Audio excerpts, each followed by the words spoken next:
మనిద్దరిలో ఎవరో ఒకరు ఆ పదవిలో ఉండడం. మళ్ళీ ఎవరో ఒకరు అంటావేంటే? నేను తప్పుకున్నాను, నువ్వే ఉండు అన్నావుగా. అదే చెప్తున్నాను వదినా. ఉంటే నువ్వన్నా ఉండాలి, అబ్బా లేకపోతే నేనన్నా ఉండాలి. నేను తప్పుకున్నాను కాబట్టి నువ్వు ఆ పదవిని ఎలాగైనా దక్కించుకోవాలి.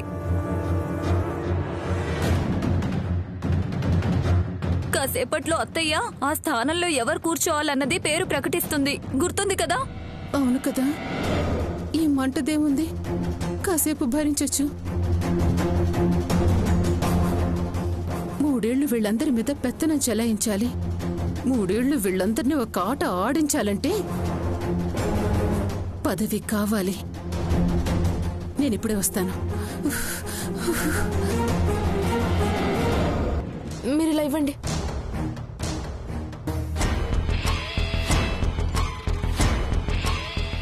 అందుకే ఆ పదవిని నేను తీసుకోవాలనుకుంటున్నాను. అలాగే అమ్మమ్మతో మాట్లాడి ఆ పదవి నీకే ఇప్పించే బాధ్యత నాది. కానీ ఒట్టేసి చెప్పు.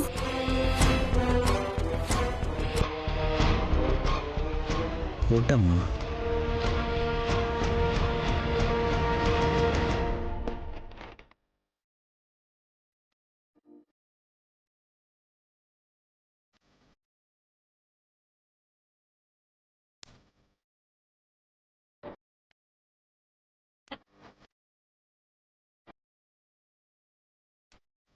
నా భార్య చేతులు కూడా నేను గుర్తుపట్టకపోతే నన్ను భర్త అనరు.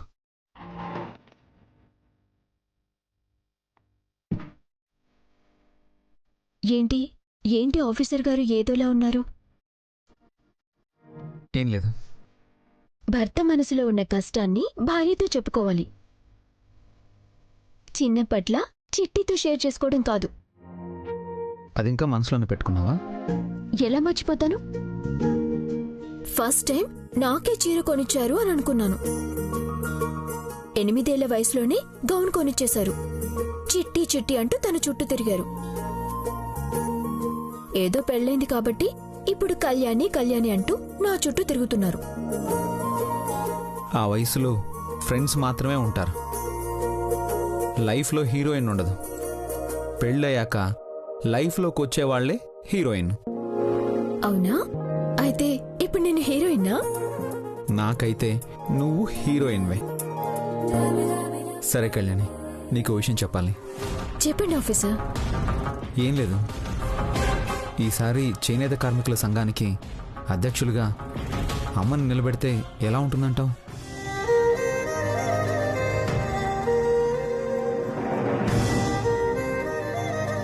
నిజంగానే ఆఫీసర్? అవును కళ్యాణి, నేను అమ్మకి సపోర్ట్ చేద్దాం అనుకుంటున్నాను. ఇంట్లో ఊరికే ఉంటే ఆవిడికి బోర్గా అనిపిస్తుంది కదా. అదే ఆ పదవి ఇస్తే 10 మందికి సేవ చేస్తూ వాళ్ళు రిలాక్స్గా ఫీల్ అవుతారు. ఈ విషయం మీతో ఎలా చెప్పాలా అనుకున్నాను. మీ మనసులోనూ అదే ఉందంటే నాకు చాలా హ్యాపీగా ఉంది. అమ్మకి అధ్యక్షురాలి పదవి ఇప్పిస్తానంటే అంతకంటే కావాల్సిందేముంది? నీకు ఓకే కదా? 100% ఓకే. ఇందులో ఎలాంటి మార్పు లేదు. పోన్లే, నువ్వేమంటావో ఏమో అనుకున్నాను. నువ్వు కూడా ఓకే అన్నావు కాబట్టి ఈసారి అధ్యక్షురాలు అమ్మే. తనే అధ్యక్షురాలైతే అందరికీ మంచి జరుగుతుంది. నాన్నమ్మ పేరు నిలబడుతుంది. ఈ ఇంటి మీద కార్మికులకున్న గౌరవం పెరుగుతుంది. పోన్లే కళ్యాణి, నువ్వే అంతగా నమ్ముతున్నావంటే నాకు చాలా హ్యాపీగా ఉంది. ఎలా అయినా సరే ఈసారి అమ్మని అధ్యక్షురాలని చేద్దాం. ఇక్కడ మీదో మాట నాదో మాట లేదు. మీరు చెప్పినట్టే ఈసారి అమ్మే అధ్యక్షురాలు, అది ఫిక్స్. ఆఫీసర్ కూడా అనుపమ అమ్మే అధ్యక్షురాలు పదవిలోకి రావాలని కోరుకుంటున్నారు. కళ్యాణి కూడా మా అమ్మే అధ్యక్షురాలు పదవిలోకి రావాలని కోరుకుంటుంది.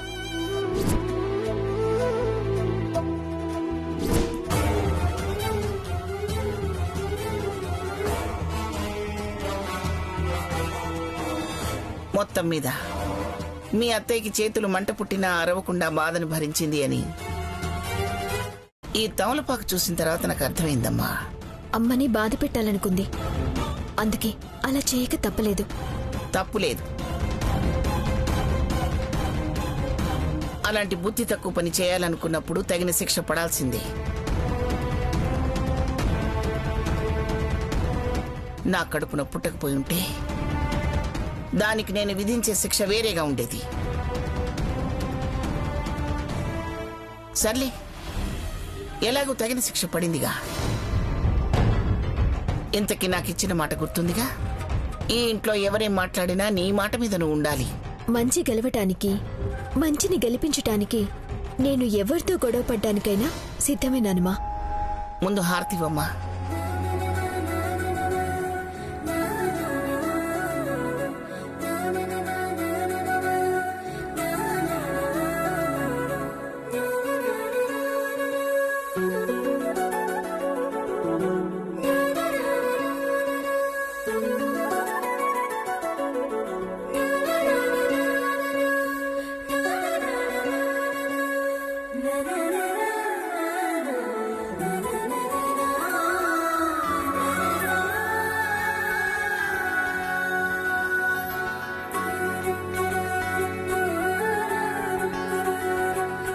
పూజ కార్యక్రమాలు దిగ్విజయంగా పూర్తయ్యాయి. ఇక ఇంట్లో వాళ్ళకి నేను చెప్పినట్టుగా నా నిర్ణయాన్ని నేను ప్రకటిస్తున్నాను.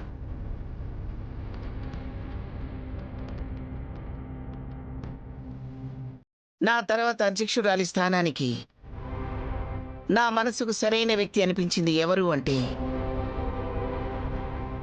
మన అనుపమ.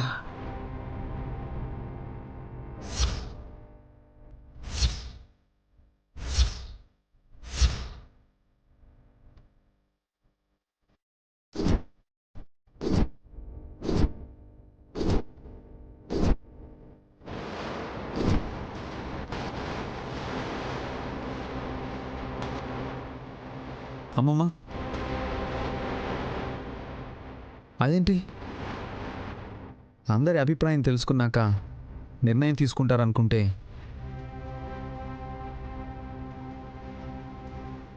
మీకు మీరే సొంతంగా ఏకపక్ష నిర్ణయం తీసుకున్నారెందుకు? అంటే ఖచ్చితంగా అడగాల్సిందేనంటావా? మీ నిర్ణయాన్ని వ్యతిరేకించడం లేదమ్మమ్మ. ఇంట్లో అనుపమం ఎంతో మా అమ్మ కూడా అంతే కదా.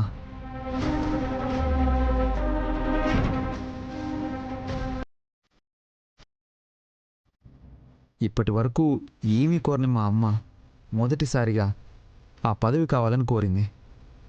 ఈసారికి అమ్మని అధ్యక్షురాలను చేయండి.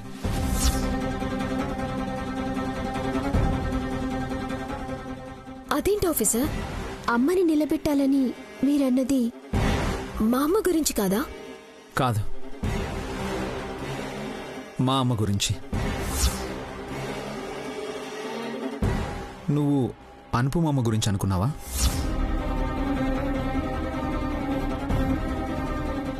లేదు కళ్యాణి, ఈసారికి మా అమ్మని నిలబెడదాం. నానమ్మ ఒక నిర్ణయం తీసుకున్నారంటే ఎంతో ఆలోచించే తీసుకుంటారు కదా. అయినా అమ్మ అడిగింది కదా అని ఇచ్చేసే పదవి కాదు కదా ఆఫీసర్ ఇది.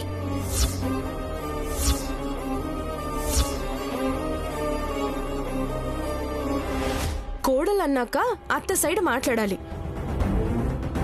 బావా వాళ్ళ అమ్మని నిలబెట్టాలని చెప్పిన తర్వాత కూడా నువ్వేంటి ఆపోజిట్ సైడ్ మాట్లాడతావు?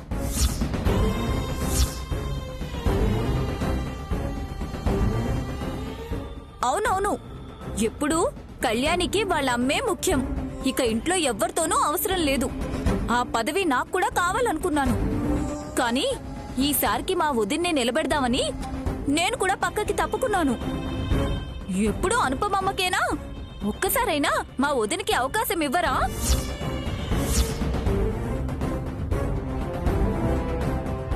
అమ్మా, నా కొద్దులేమ్మా, దమయంతినే నిలబెట్టు. అమ్మా, నన్ను తప్పుగా అనుకోవద్దు. మీరుంటే బానే ఉంటుంది. కానీ నేను మా అమ్మకి మాట ఇచ్చాను.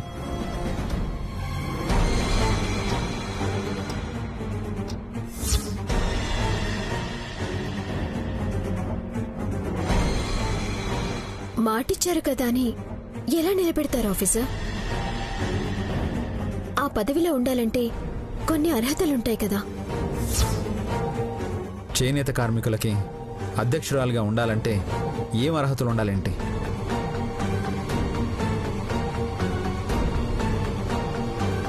అమ్మకి నేత పని తెలుసు. చిన్నప్పటి నుంచి అమ్మమ్మ పక్కన కూర్చుని ఆ పని చక్కగా నేర్చుకుంది. ఇంటికొచ్చిపోయే ప్రతి ఒక్కరితో పరిచయం కూడా ఉంది.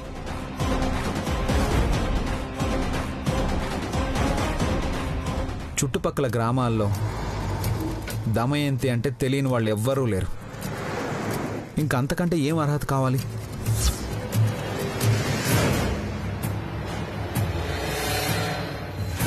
అత్తయ్య అందరికీ తెలుసు, దాన్ని నేను కూడా ఒప్పుకుంటున్నాను. కానీ ఈ పదవి అంటే 10 మందితో లౌక్యంగా మాట్లాడాలి. నష్టం వచ్చినప్పుడు సర్ది చెప్పాలి, కోపం వచ్చినప్పుడు బుజ్జగించాలి. అది మా అమ్మ కూడా చేయగలదు.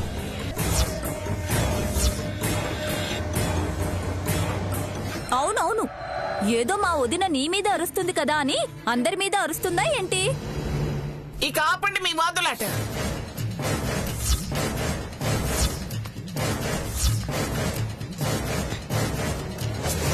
అనుపమ నిలబెట్టాలని నేను ఒక నిర్ణయం తీసుకున్నాను. ఇన్ని సంవత్సరాలుగా ఇన్ని వేల మంది ఎలాంటి అడ్డు చెప్పకుండా నన్ను ఏకగ్రీవంగా నిలబెడుతూ వచ్చారు. కానీ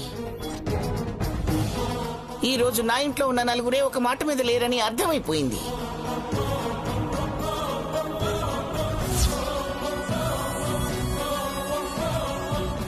సరే, నా నిర్ణయాన్ని కాదన్నారు కాబట్టి ఇక దాని గురించి మాట్లాడుకోవటం వద్దు.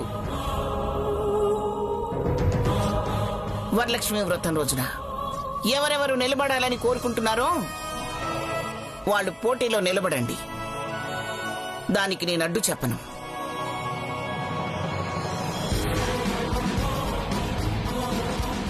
కానీ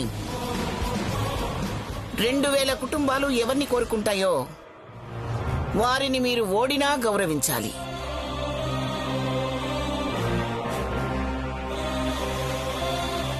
నేను అనుపమ అంటే మీరు దమయంతి అంటున్నారు కాబట్టి నామినేషన్లు వేసి ఇద్దరిని పోటీలో నించోబెడదాం.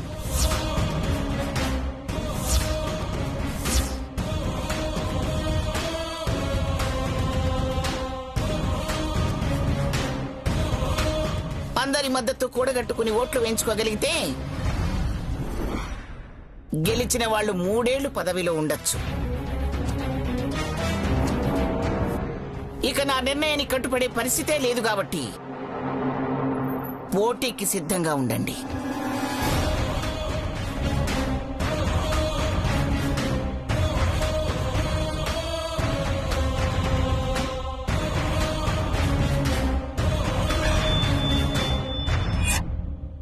దమయంతి, పదవి కోసం అమ్మని అలా బాధ పెట్టడం ఎందుకు? నిన్ను నిలబెడతాను అని చెప్పింది కాబట్టి నీకేం ఆ బాధ ఉండదు. కానీ ఆ పదవిలో నిలబడాలనుకున్నది నేను. మరి కన్న తల్లే నన్నొద్దంటే నాకు బాధగా ఉండదా? మా అమ్మ బాధపడినా, నువ్వు బాధపడినా, ఎవరు బాధపడినా పోటీలో నిలబడతాను. నువ్వో నేనో ఎవరు గెలుస్తారో చూద్దాం.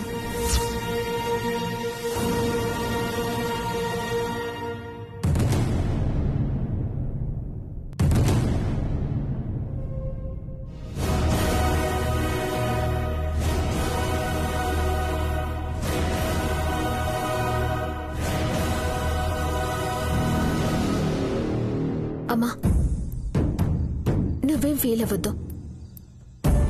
పోటీలో నిలబడితే నువ్వే గెలుస్తావు. అది కాదమ్మా, అమ్మలా బాధపడుతూ ఉంటే అందులో నీ తప్పేం లేదు కదా. నువ్వు గెలిస్తే అందరికీ మంచి జరుగుతుందని నానమ్మ నమ్మకం. అందుకే నీ పేరు చెప్పింది. కాదని వాళ్ళన్నా కానీ జనం నిన్ను కాదన్నారన్న నమ్మకం నాకుందమ్మా.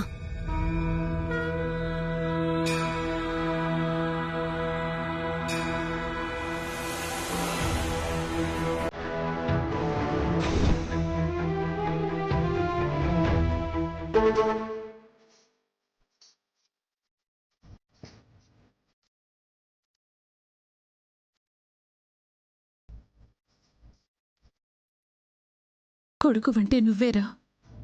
ఇచ్చిన మాట మీద నిలబడ్డావు. మా అమ్మ చూడు, కన్న కూతురు నోరు తెరిచి నిలబడతాను అని అడిగిందే, పోనీలే నిలబెడదామని అనుకోకుండా అనుపమని నిలబెడుతుందంట. దానికి తోడు నీ పెళ్ళం వత్తాసు పలకడం ఒకటి. అమ్మా, ఎవరేమనుకున్నా నిన్ను నిలబెడతానని చెప్పాను. నిలబెడతాను. నువ్వు దాని గురించి ఏం ఆలోచించుకో. నువ్వింత హామీ ఇచ్చావంటే ఇంక నేను గెలిచినట్టే.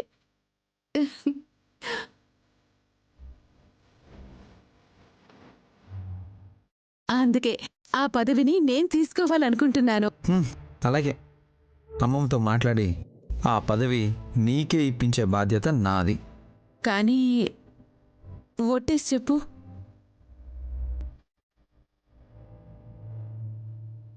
ఒట్టమ్మా.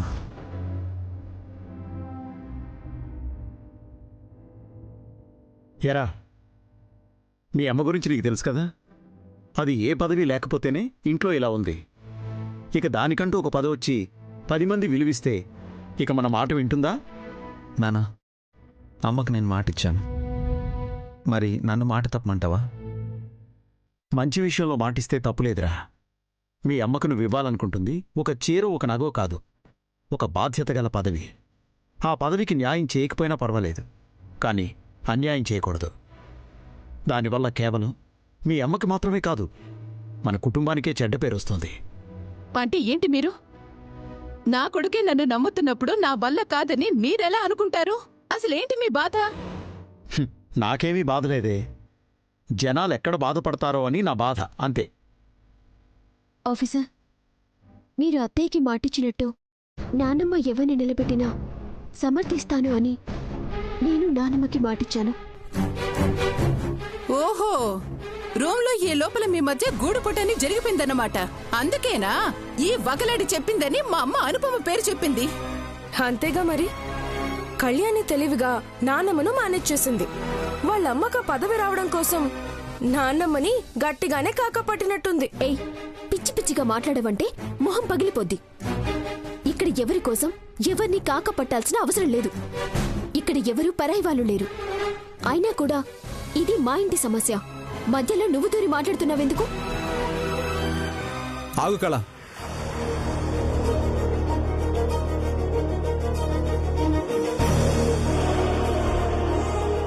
ఏంటి కళ్యాణి, నువ్వు తన్నెందుకు అంటున్నావు? మన ఇంటికి వచ్చిన అతిథిని ఎలా గౌరవించాలో నీకు తెలీదా? అతిథి అతిథిలాగే ఉంటే బాగుంటుంది.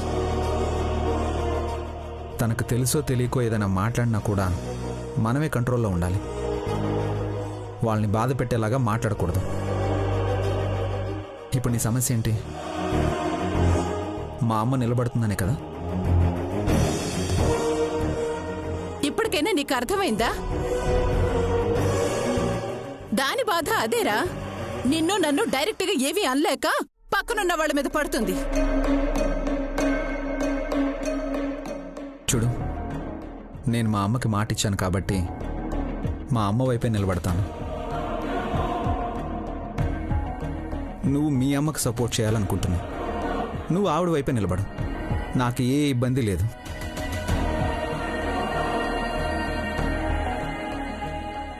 అదెలా కుదురుతుందిరా? అది నా ఇంటి కోడలు కాబట్టి నేను చెప్పినట్టు వినాలి. నాకు మాత్రమే మద్దతు ఇవ్వాలి. నా ఇంటి కోళ్ళని ఇప్పుడు అంటున్నావే కానీ ఏ రోజైనా సరే నువ్వు కోడలుగా తను చూసుంటే మా అత్తయ్య అని నీ పక్కన చేరి నీ వైపు సపోర్టుగా మాట్లాడేది. నా ప్రాణానికి మీరొకరు. అమ్మా, తను నీ పక్క నిలబడకపోయినా నేను నీ వైపు ఉన్నాను. నన్ను కాదని వాళ్ళమ్మని ఎలా గెలిపించుకుంటుందో నేను చూస్తాను. అంతవరకు వస్తే మా అమ్మని ఎలా గెలిపించుకోవాలో నాకు బాగా తెలుసు.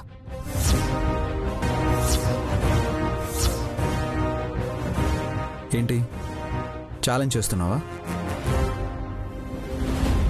భార్యాభర్తల మధ్య అనవసరంగా ఇలాంటి లేనిపోని గొడవలు ఎందుకమ్మా?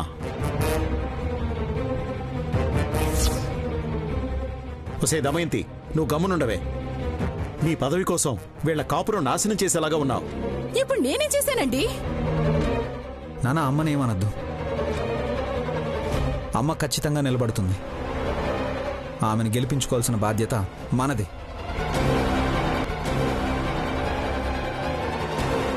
నాకు కూడా మా అమ్మని గెలిపించుకోవాల్సిన బాధ్యత ఉంది. సరే, చూద్దాం. మీ అమ్మని నువ్వు గెలిపించుకుంటావు, లేదంటే మా అమ్మని నేను గెలిపించుకుంటాను.